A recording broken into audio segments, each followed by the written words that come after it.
EWA Radio, the official podcast of the Education Writers Association, and I'm public editor Emily Richmond. The new year is a great time to take stock of where things stand on the education beat and what's looming ahead. Joining today's conversation is Moriah Balingit. She is the national education reporter for The Washington Post. We're going to talk about some big picture topics, a few specific story ideas to have in mind for 2020, and a New Year's resolution or two. Moriah, welcome to EWA Radio. Thank you so much for having me. Well, it's great to have you here. Clearly, for education reporters, my new year has always started in August. I think you probably feel that way too. Yeah, absolutely. I sort of like covering education in part because I feel like we get two opportunities at fresh starts. One is the calendar new year and one is the academic new year. Well, here we are at the calendar new year. And to be clear, a lot of things that got started in 2019 are going to carry over. Then education is nothing if not a long haul, especially when it comes to policies and things that are looming. But what's on your radar right now? What's looming for 2020? Well, one of the things that I've been tracking is the food stamp rule. There is a rule that could potentially be implemented that would eliminate about 1 million children from eligibility for free lunches. About half of those children would qualify still for reduced price meal lunches. But I'm really interested to see what that'll mean for schools, for students, and for families. One thing that I'm interested in finding out, too, is whether or not there's going to be more children who will be unable to pay and perhaps fall into some of these categories of students who are, quote unquote, lunch shamed.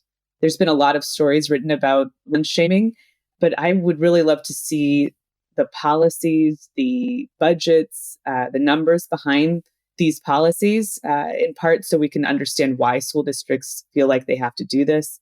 I would love to see a story told from the perspective of a school lunch worker who has to implement one of these lunch shaming practices. I'm sure from what I've heard from school lunch workers that it's something that's very agonizing. And one story that I have not seen in all the lunch shaming stories, and I obviously have not read all of them, is a story told from the perspective of a family that has not been able to pay. You know, I think a lot of us assume that if a family can't pay, that they qualify for free lunches. But there are a lot of situations which families, for one reason or another, cannot apply to get free lunches, or perhaps don't attend a school where every child gets free lunches. There may be a case, for example, where a family is undocumented and has stopped applying for benefits to remain off the radar of the government, and therefore their child no longer receives free meals. So I would love to see a story told from the perspective of one of these families that for one reason or another doesn't qualify for free lunches, but still cannot pay, and perhaps had a child that was lunch shamed. You know, I think that's a great story idea. I mean, one thing that I know from when I covered the beat in Las Vegas was there's a lot of paperwork involved with signing up for free lunches. And a lot of families didn't know that it was only for that particular academic year. It wasn't necessarily for their child's entire span in that school district, and that every year they would have to renew this paperwork. There were a lot of kids and families that literally were qualified for these programs that weren't getting the services simply because of these paperwork problems.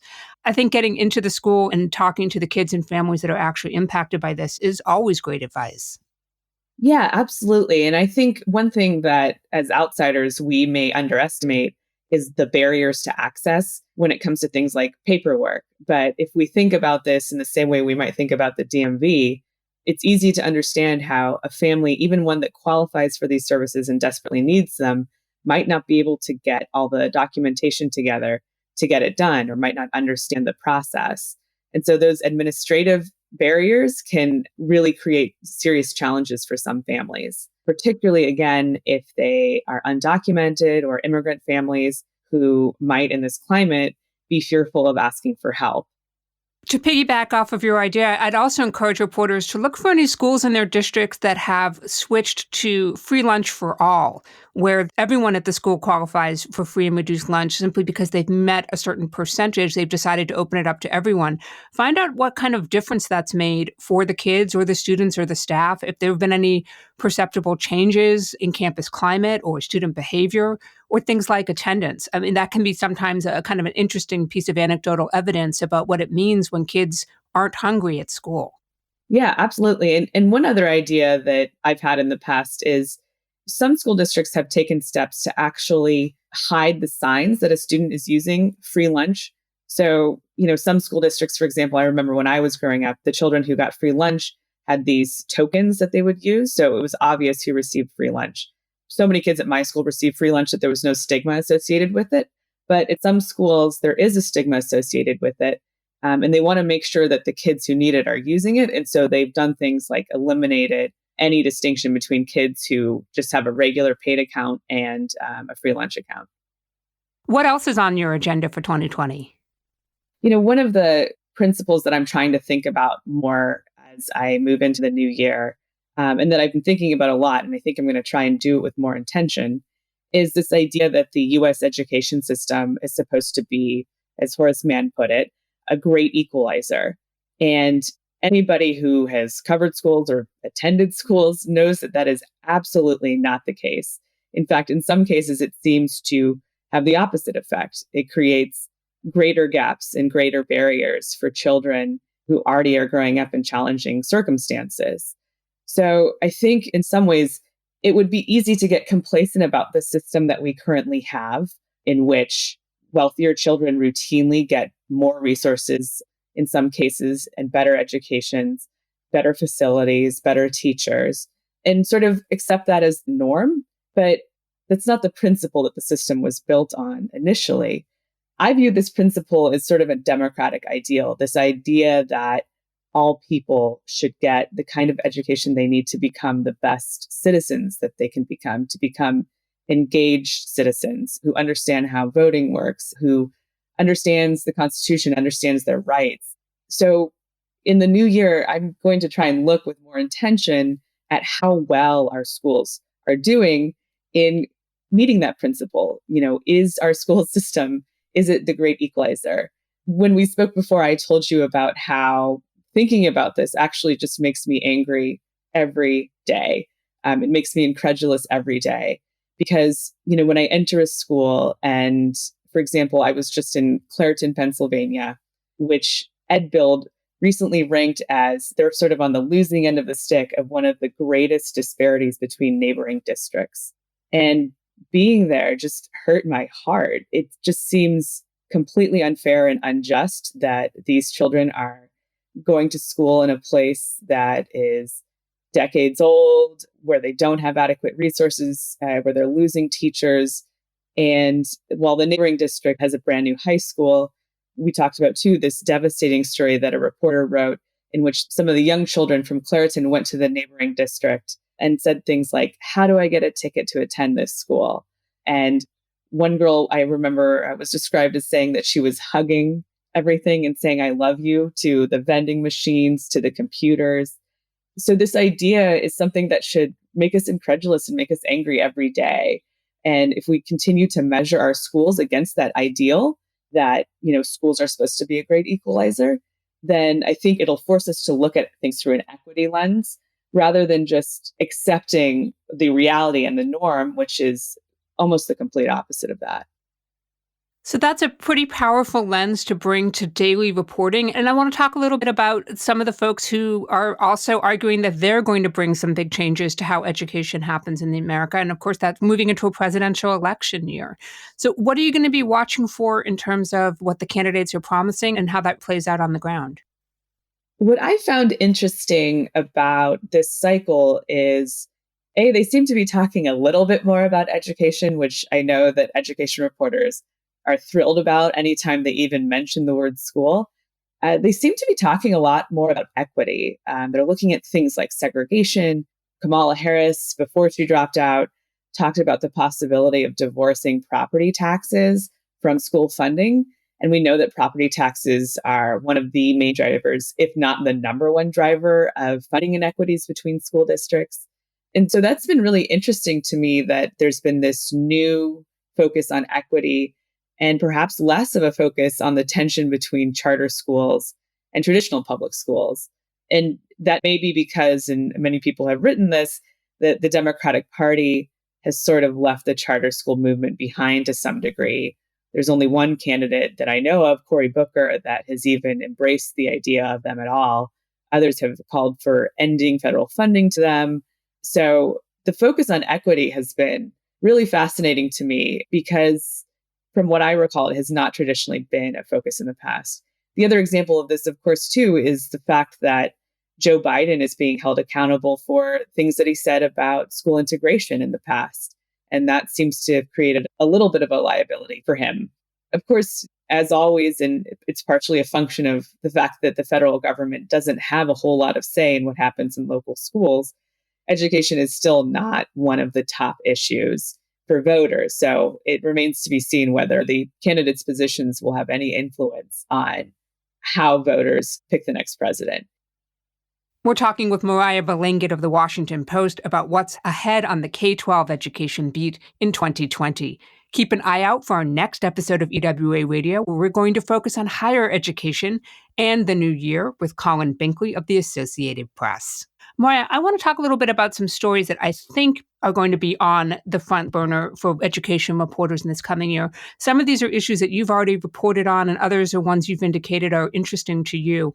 One I think we're going to continue to see is some pushback to what people have called the hardening of schools, the adding of surveillance, whether it's digital or physical barriers, a lot of the concerns about classroom safety, preventing school shootings. I think we're going to continue to see some strong reporting pushing back on some of these big budget expenditures, which, as reporters have noticed, are not necessarily connected to evidence or research that they make a difference. Yeah, absolutely. And one thing that I think about a lot, and it's a difficult argument to make, or it's not even an argument to make, it's a difficult reality to assert, especially in this era where there are school shootings making headlines somewhat regularly. But schools are still, for many children, perhaps even most children, one of the safest places they can be, even in years where you have incidents like Parkland. It's safer for many children. It's safer than home. It's certainly safer than the car to and from school, despite the fact that we're seeing violence in schools like we've been seeing, really horrific violence that just really breaks everybody's heart and rightfully frightens people. School is still a very safe place. But there's a difference between, obviously, having a school actually be safe and making students feel safe. There's a difference between being safe and feeling safe. And having students and parents and teachers feel safe is almost as important, because if they don't feel safe, it becomes difficult to learn. And so I think if we think about that, we can start to question why we have things like lockdown drills where they're firing blanks or firing rubber bullets, which can create huge amounts of trauma for kids, especially when they don't know if the drill is real or not. There was a school, for example, that was built with curved hallways and other designs that are meant to deter school shooters. Again, especially when it comes to gun violence, only a fraction of the children who die every year die in schools. Most of them are not dying in schools. The main threat to children's health and safety and lives is outside of the school. But yeah, I think especially after the piece that my colleague John Woodrow Cox did, I do hope that other folks start to look at whether these things are making people safer, are making people feel safer. One of the most compelling pieces that I've read about this is not something that got very well read, but this was 4 or 5 years ago. A teacher in Arlington, Virginia, actually wrote about the experience of being in a lockdown with her kindergarten students. And it was just heart-wrenching to see it from her perspective. One thing that I've wanted to do is to try and get into a school and be there when one of these lockdowns occurs, where the kids don't know whether it's real or not, just to observe what it's like for these kids. Because again, I think when we report on them, a lot of times, sometimes as a local reporter, for example, I used to report on perhaps there was an incident near a school and they would have a lockdown. And I didn't really have the opportunity to really think about what that was like inside the classroom for the kids. Is it traumatizing? Are they so used to it that it doesn't mean anything anymore? Are they doing things like tapping out messages to their parents? I love you. I might not make it. I would love, love, love. And hopefully there is some school that would be generous in offering the access to see a story told from inside a lockdown, just to see what it's like for these kids. But also, I think that there are rightful concerns, just as we saw after Columbine, about the increased policing and militarization of schools. One thing I would encourage people to do who are local education reporters is to ask for the memorandum of understanding between the local school district and the police department or the school police force to understand what the school police are there to do.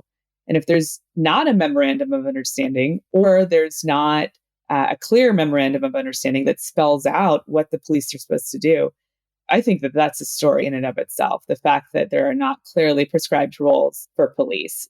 So that's one thing that I'm looking at as well in the new year is what all this means for kids.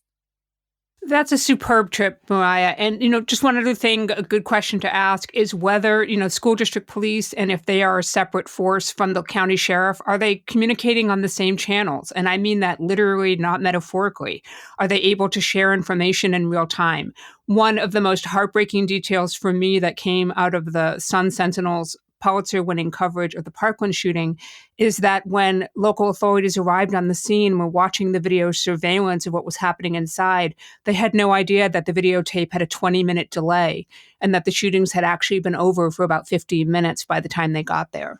And I just can't even imagine how painful that information was to the families of the victims and to the survivors. Yeah, absolutely. Certainly communicating between departments is something that's really critical. And I think on the same note, sort of on the flip side, it's also important that some of these efforts are going to involve increased incursions into student privacy.